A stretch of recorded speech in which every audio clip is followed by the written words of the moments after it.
ना वाल्मिकी कराड ना सुदर्शन घुले. संतोष देशमुख हत्या प्रकरणातील अक्काचं नाव पहिल्यांदाच समोर आलेलं आहे. वकिलांच्या दाव्याने एकच खळबळ उडालेली आहे. मसाजोगचे सरपंच संतोष देशमुख यांचं अपहरण करून त्यांची हत्या करण्यात आली. या प्रकरणावरून राज्यभरात वातावरण चांगलंच तापलं आहे. आज या प्रकरणातील आणखीन 3 आरोपींना अटक करण्यात आली आहे. या प्रकरणातील मुख्य आरोपी सुदर्शन घुले आणि सुधीर सांगळे यांना पुण्यातून अटक करण्यात आली आहे. तर आरोपींना मदत करणाऱ्या एका व्यक्तीला मुंबईतून अटक करण्यात आली आहे. या आरोपीच्या अटकेनंतर पोलिसांकडून त्यांना केज कोर्टात हजर करण्यात आलं. केज कोर्टानं आरोपीचे वकील आणि पोलिसांचा युक्तिवाद ऐकल्यानंतर आरोपींना 14 दिवसाची पोलीस कोठडी सुनावली आहे.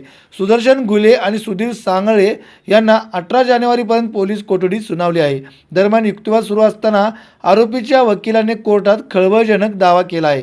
आमदार सुरेश धस यांनी या प्रकरणात सुरुवातीपासूनच आक्रमक भूमिका घेतली आहे. ते या प्रकरणात सातत्यानं अक्काचा उल्लेख करत आहेत.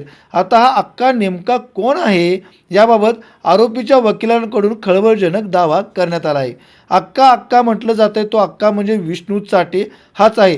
तो आधीपासूनच कोठडीत आहे असा दावा आरोपीच्या वकिलाकडून करण्यात आला आहे. Bureau report, SBN Marathi, Beed.